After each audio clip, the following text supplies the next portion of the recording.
Okay, Sir Don, good afternoon. How are you, Doc? I'm fine, thank you. So, how's your coffee, sir? About the same as last session. Okay, so, Sir Don, I will be teaching you all about coffee and health mindful consumption. Okay, so let's start. So, what is coffee?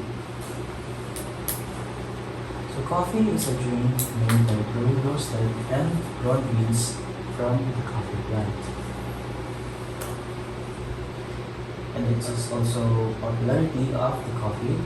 Coffee is one of the most popular beverages worldwide, with about 2 billion cups consumed every day. And it is the second most consumed drink globally after water. And over 2.25 billion cups are enjoyed daily around the world, making coffee a beloved staple in many cultures. So next, what are recommended coffee consumption levels? So experts say that 1 to 2 cups per day is the moderate amount, especially for those who are sensitive to caffeine or pregnant women, who should limit intake to less than 200 milligrams per day, about 2 cups. So I have learned from our past experience, says that you consume about 3 cups per day. Yeah. Okay, right? Yeah. So that's a bit on the excess of moderate amount.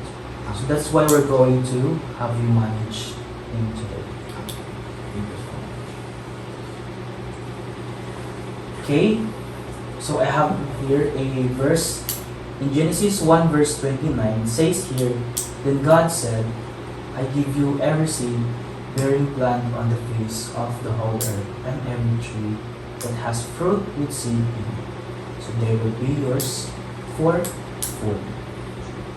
So this verse says that God has appointed humans to be stewards of His creation, including the coffee plants and coffee itself, which means that as stewards, we are in charge of taking care of His creation and making sure that they are used in moderation and appropriately.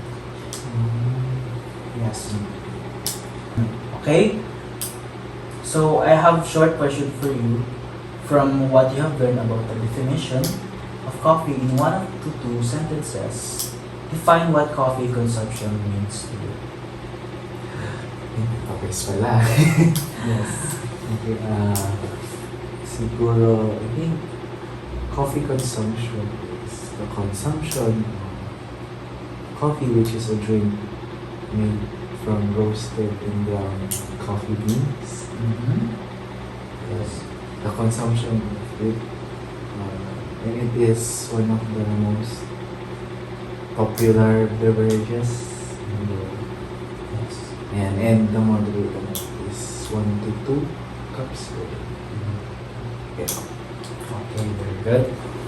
Sir Don, so with that, so we have a quiz.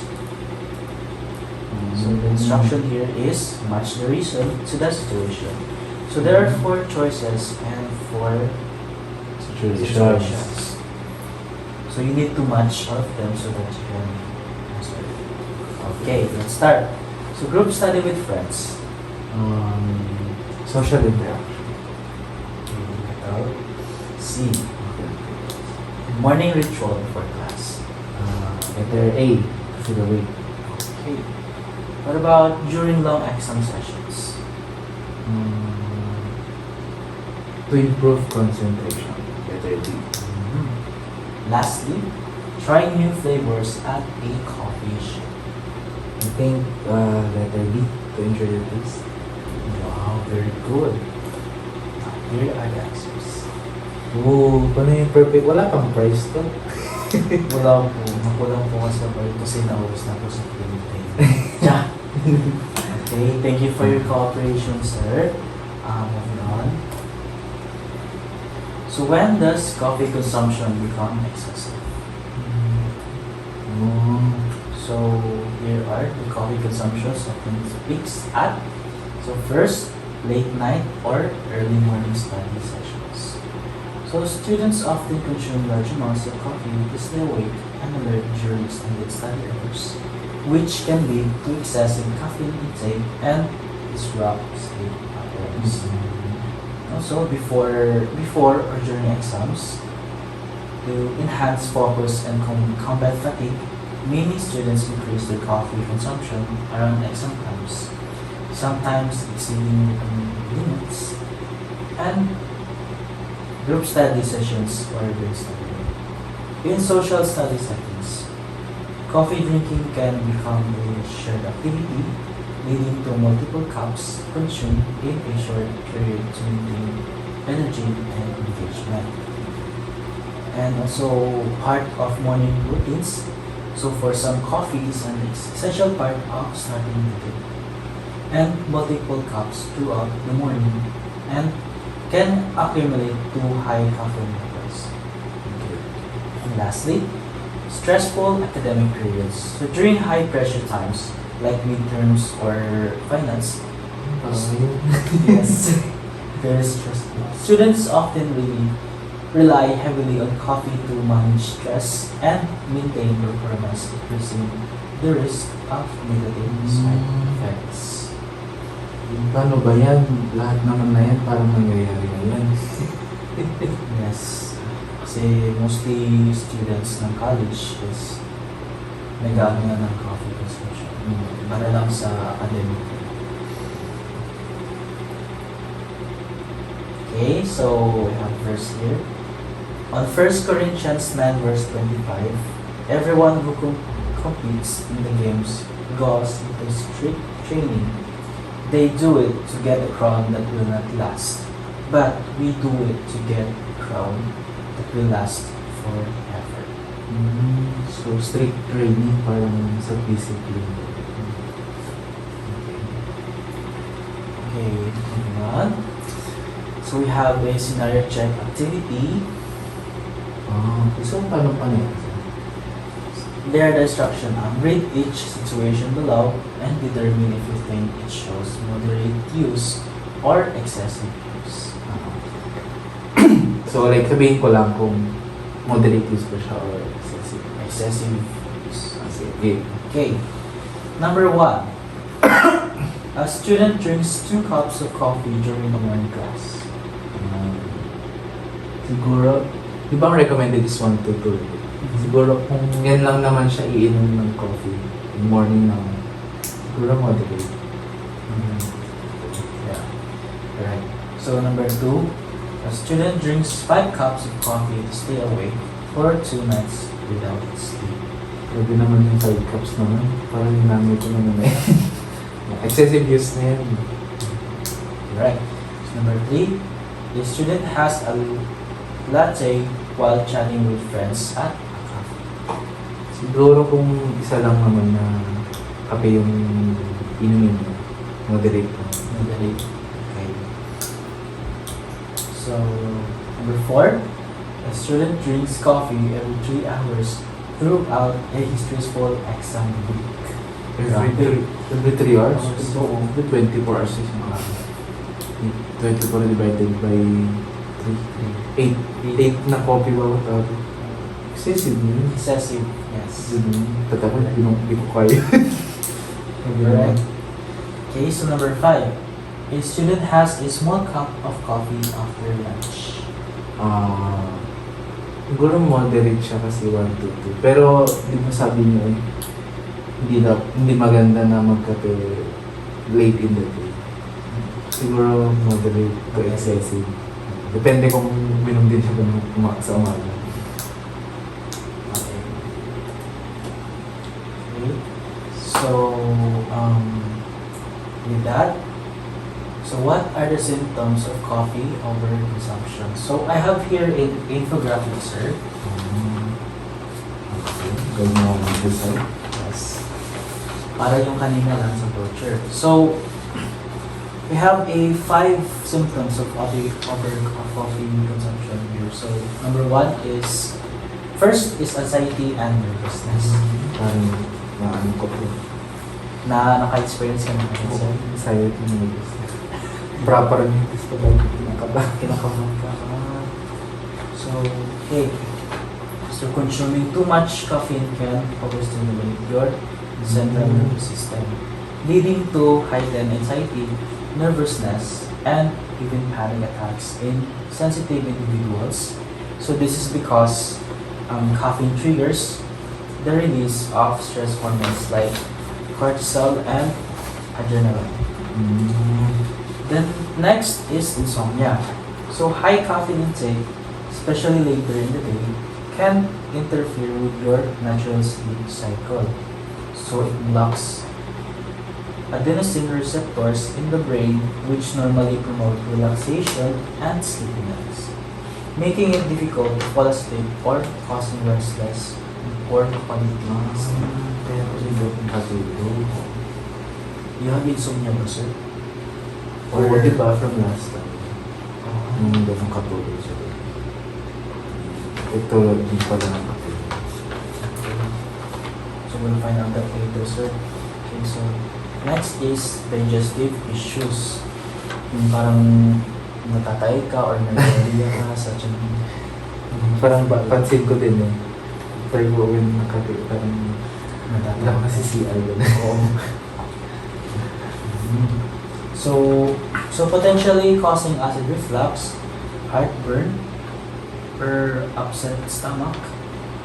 So it may also act as a laxative, leading to diarrhea or frequent bowel movements in some people.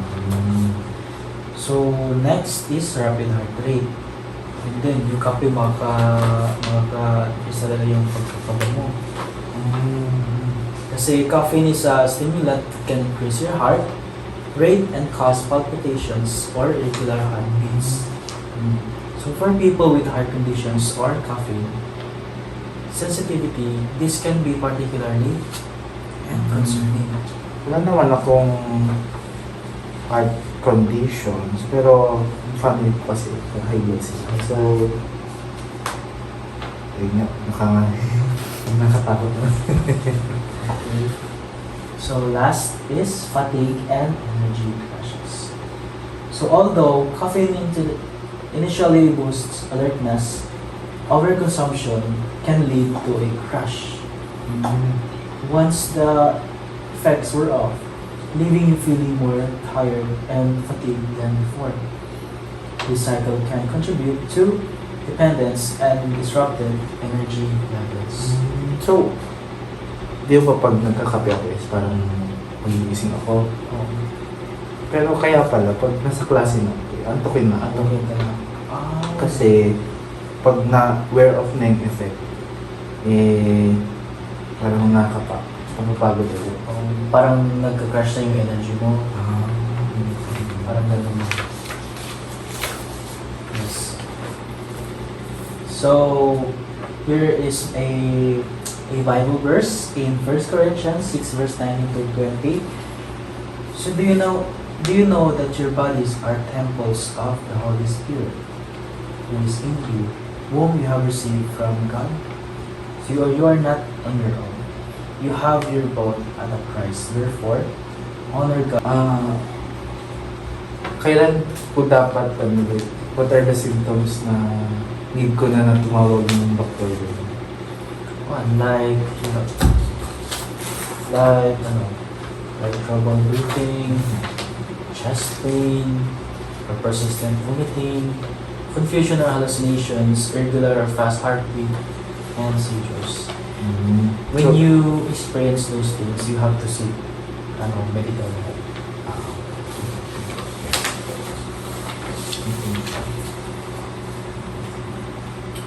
Okay, sir, I have here a experience symptom checklist. So the instructions is from the list below. Take or put check all the symptoms that you have personally experienced due to excessive coffee drinking. So ito po yun, sir. Do you have a anxiety po? Oh, check. What about muscle pain po? Like hamster or something? Hindi pa naman. Insomnia. Oo, doon makatulog minsan. What about digestive issues? Yung Kung lang, hindi naman diarrhea pero like, bigla akong nasa CR pa, nasa CR. After masakit. What about rapid heartbeat? Yung nakakaba-kaba? So far, hindi pa naman. What about increased calmness? Increased calmness. Nakakaba? Nakakapin? After ko uminom, pero after ng ilang panis, parang 2 hours. kakaba. So, hindi ka na makapag-use na calmness. So, what about feeling jittery? Kasi parang may mapakali ko. Oo. Parang, oo. Kasi naman mapakali. What about drowsiness after drinking? May maantok. Kung minsan, nakape ako. Nagigising ako. After mga ilang minutes eh. Okay, kawin. Sobrang. Siguro kakainan mo yun ng madaming kape. Kaya nakatulog ka after ng Na-immune na. immune ka na. Okay, last is, may high blood pressure ka ba, sir? Hindi ko pa alam. Pero sa pamilya namin, may history. Okay na sabi niya. Question mark na. Hindi ko pa siya. Hindi pa ako nagtatanong. So, Sir Don, so which symptom do you think would affect your school performance the most? Siguro yung insomnia. Insomnia. Bakit, sir? Can you... Minsan napakin ako pero meron din minsan na hindi talaga ako makatulog. Kaya gusto ko matulog. Pag gano'n eh, parang napapagod ako pag kinabukasan. Kaya yun din ako makakas sa class. Sa school niya. So, So, insomnia yung pinaka-affect mo sa performance ko. Sure. Going next. So, how does caffeine affect the brain? So, paano mag-affect yung caffeine sa... Okay, so moving on. So, how does caffeine affect the brain? So, for that question, I have a video. I have prepared a video here so that you will know the meaning of how caffeine affects the brain. Okay, so let's watch. Be a coffee jolt to start your day. This wake-up call is courtesy of caffeine, a stimulant also found in tea, soda, and energy drinks that increases activity in your brain and nervous system. Caffeine does this by blocking receptors in the brain for a chemical called adenosine, which turns down the central nervous system so you can fall asleep. Yes. Without adenosine, Nakakatulog the kapag brain may is completely adenosine. alert. Caffeine also increases levels of the hormones cortisol and adrenaline, which make your heart pump faster and speed up your breathing. Because the body absorbs caffeine quickly, its effects typically kick in within 10 or 15 minutes. Caffeine can improve memory and concentration, which may help at work. It can also boost your mood and even enhance athletic performance. But too much caffeine can make you jittery, cause other unwanted side effects, including headaches, upset stomach, irritability, and anxiety. It can also interfere with sleep, even if consumed as much as 6 hours before bed. That's why it's a good idea to avoid caffeine in the late afternoon and evening. Yes. During pregnancy, caffeine may increase the risk for miscarriage and low birth weight. So how much caffeine is safe for adults? Experts say 400 milligrams a day. That's roughly the amount of 4 8-ounce cups of coffee. Though some types of coffee contain more. During pregnancy, limit caffeine to 200 milligrams a day. So, you just want to 2 cups. Sources have different Pag amounts of caffeine. sa pregnant. Those little energy shots can pack 200 milligrams or more. While soda, tea, and chocolate typically contain less caffeine than regular coffee. So, tsaa mas Caffeine less effects vary from caffeine person to na sa person. kape. Those who don't consume much tend to be more sensitive to it. But heavy users can build up a tolerance. Oo. Tolerance. Parang siguro kaya The more caffeine you may immune need, din ako niya. it's that quick pick me up. Kasi nakabig na rin ng tolerance. So, how do we practice healthier coffee habits? Okay, so we have 7 healthy coffee habits here. So first is we have limit coffee to 1 to 2 cups per day to avoid excessive caffeine and its risk like insomnia and anxiety.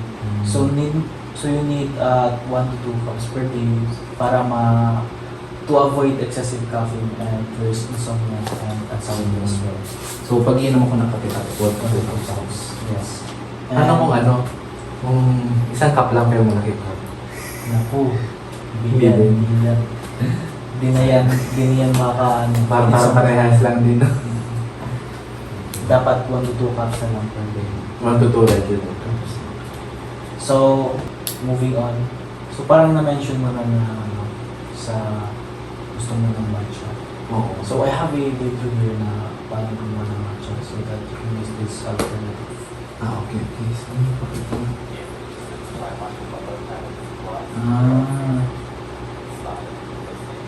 Minsan kasi, kahit nakakapanood mo naman sa kailangan yung kung sa shari ng twist o yung ibang order eh.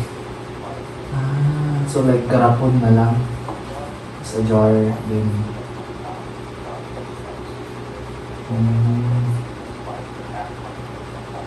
so pwede siyang hot or Pwede din cold. so lagyan ng ice. Hot na lang, walang ice sa bar. Wala pa kayong ref doon? Okay. So, ganun yung paggawa ng matcha. Next. So, I have another Bible verse here on 2 Timothy 1 verse 7. God has not given us a spirit of fear, but of power and love of a sound mind. So sound like. Have a personal coffee intake monitoring checklist. So, I have a daily coffee intake tracker here, sir. So, parang ito na yung assignment mo. So, for each coffee you drink, quickly jot down the type, size, and how you felt or after. And at the end, dito, after the day, just check off if you have stopped drinking coffee before you start cut off. Tapos, lagay ko din kung kailang kape na sa so, yung type of coffee na like kung anong klaseng kape Klaseng kape. Yung size, Size. small, medium, large. Cut off, ito. So, mag-set ako ng cut off time na like, parang after nun is hindi na ako iinom ng kape. Alas 2 pero alas 2 ng hapon. Bastos na hapon. So, maglagay lang ako ng yes pag hindi ako uminom ng kape. Then, Alas 2. So, yun na pag check ko. nakailang ka na kape. So, paano ito? Ibibigay ko sa inyo or pwedeng picture na lang? Pwede picture mo na lang sa mo sa akin. Para hindi ka mahirap. That's serve as your assignment. Okay, next. So, how can we adapt to a healthier study sleep schedule? Okay. So, why is healthy sleep important? 7 to 9 hours of sleep nightly is essential for optimal brain function, memory, and mood. And it helps reduce caffeine dependence. So, 7 to 9 hours na ito. Parang 3 to 5 lang yun. Tulong mo. So, benefits of regular sleep schedule.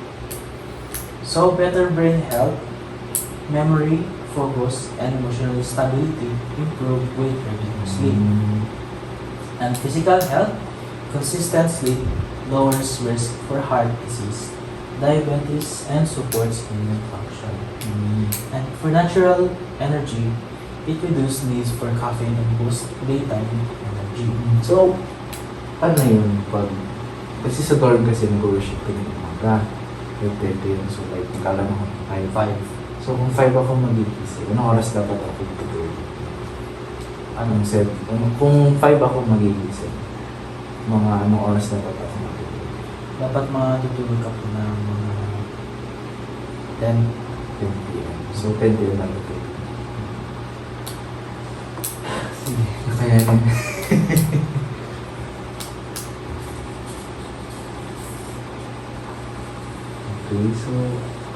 So paano nga po mo maka-healthy sleep? So, I have ano po. Next. Next. So, here are the tips for better sleep hygiene. You need first you set a regular bedtime and wake up time even on weekends. So, ang wake up time ko is 5. 5. Tapos, bedtime ko is 10. And next, avoid screens, phones, tablets at least 30 to 60 minutes before bed. Kaya pala, hindi ako minsan makatulog.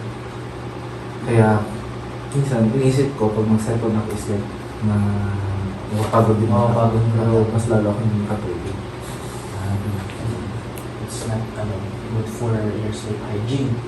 And lastly, wind down with relaxing activities. Meditate or gently stretch. Sabagay, nakakantok naman kasi. Nagbabasa ka ba ng libro, sir? E-book. Nag-exercise ka rin before sleep. Before Medyo. Okay, so next. So, sir, I have a sleep routine checklist here. Ano to? Assignment ulit. Another assignment for you. So, the instructions is check the habits you practice or plan to practice. Yung sleep routine checklist mo. Like, I set a regular time. Kung nagawa mo yun, check. I avoid screens, phone, laptop, or gadgets at least 30 minutes before sleep. You can check on that. If, kung ano yung nagawa mo dito sa habit, you put check on it, okay? Then, for reflection. And for reflection, kung na-improve mo na yung sleep, So, like, one thing na pwede kong gawin para mas ma-improve pa. So, value of rest. Exodus 20 verse 8. Remember the Sabbath day by keeping it holy. So, regular rest is a principle for spiritual, physical, and mental health.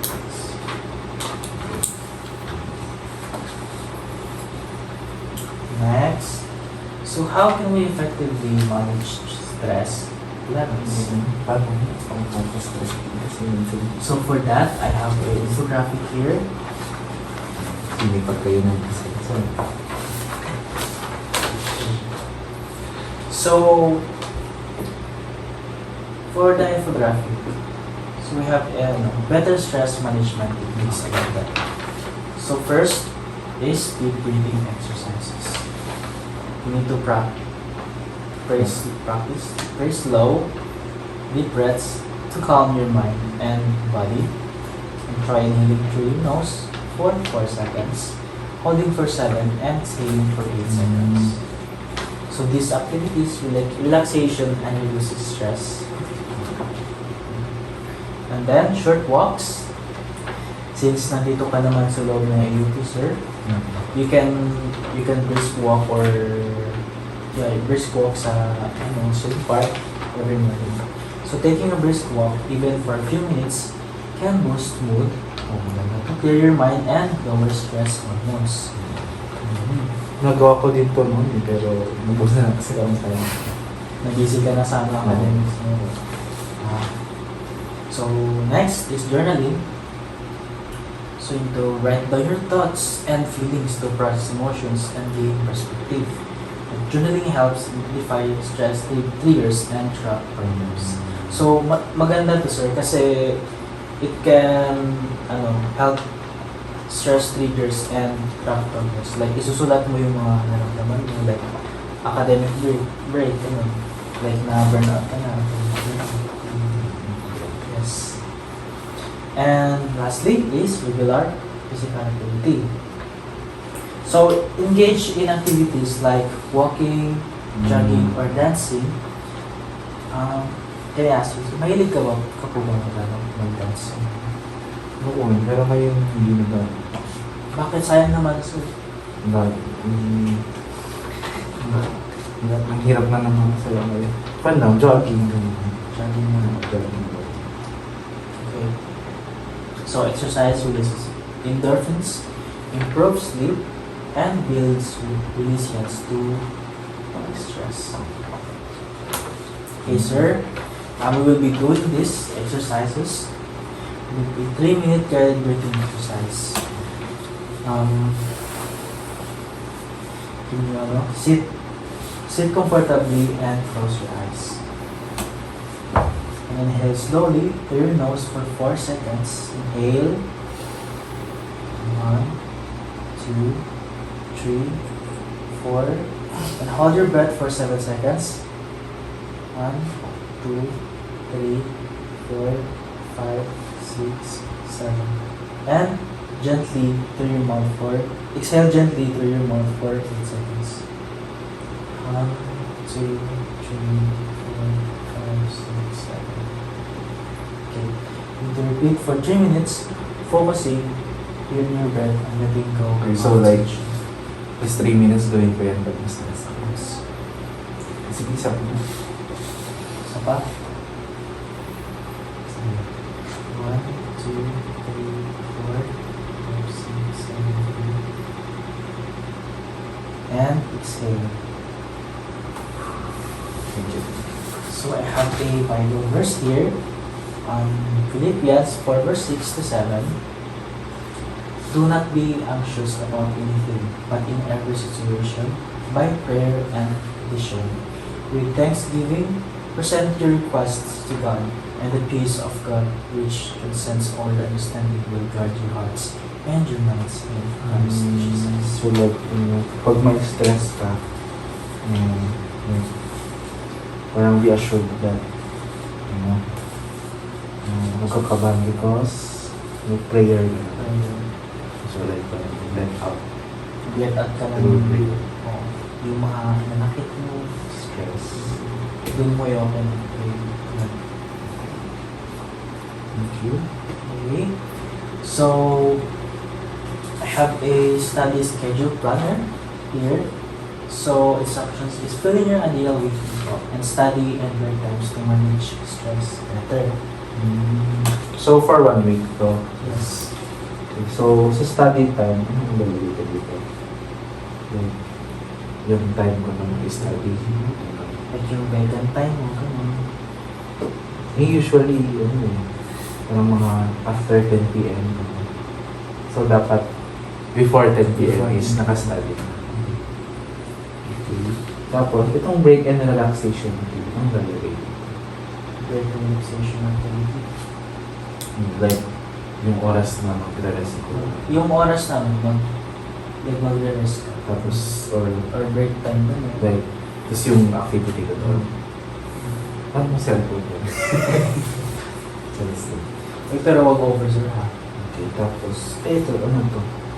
Stress management ko dito. So for, ito yung mga gagawin mo for the So, study like, schedule. Mamimili ako ng Ng isang stress management na gawin ko sa this week. Para complete ko siya for the next week. Yes. So, assignment. That serves as your assignment.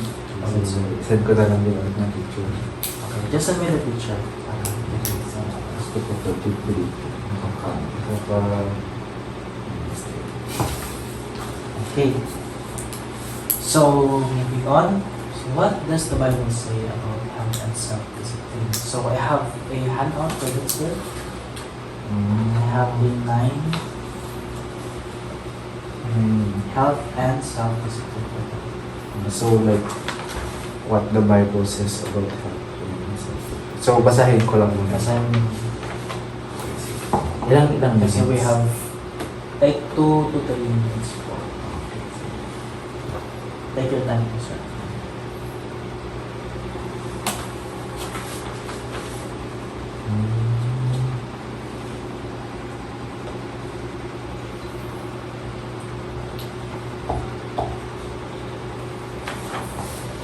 Proverbs 17.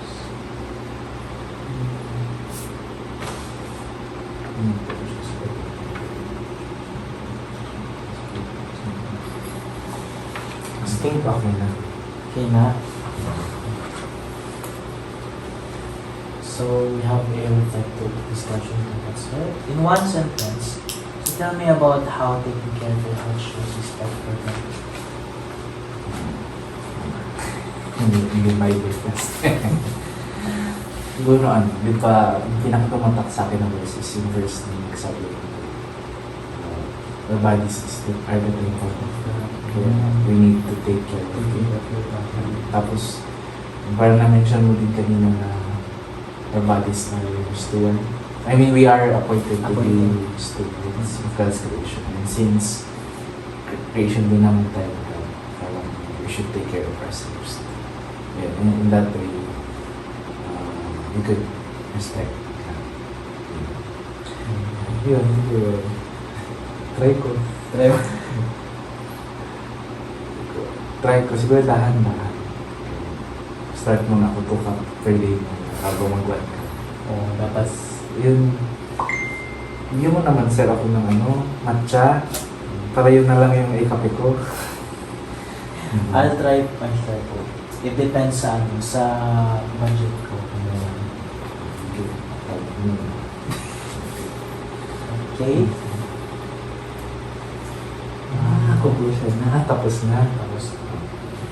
So, in conclusion, so coffee is one of the most used beverages people use to increase energy levels and improve efficiency. However, overconsumption of coffee can lead to health concerns. Just like everything good in our world, coffee is only beneficial when taken in moderation. And the Bible tells us to take care of our health and practice self-discipline as our bodies are the temple of May tanong ako. Patapos na ba? yes. So, question. Pwede Do you have any clarifications or answers from the topic? Since magkano yun na ako. Yung segment yung daily coffee intake tracker. Paano kung like for example, hindi ko ma-meet yung 1 to 2 cups, okay lang ba yun? Ay, hindi. Dapat ma-meet mo lang yung 1 to 2 cups para ma-avail. I mean like for example, Sunday, 2 cups lang. Yung Monday, hindi ko naiwasan. Tapos may exam ko 2 cups. Then Tuesday, 2 cups. Wednesday, 2 cups. Thursday, nag-1 cup lang. Okay lang naman siguro yun. Okay lang yun, sir. Basta hindi talaga dahil sobra na. Sunod na 3 cups. Okay, so, pwedeng cheat day yun. Cheat day? Pwede na siguro na. Yes. Basta hindi lang siguro. Hindi lang sobra. Okay. So, itong mga pina-assign mo, sir. So, i-picturean ko na lang. Tapos Isend mo na lang sa akin. Bigyan mo sa inyo. Thank you so much. Thank you so done for your preparation. I hope you learned something from the topic. Pwede ko itong i-use, sir? Sure, sir. Well, matcha ko, sir. Thank you. Thank you.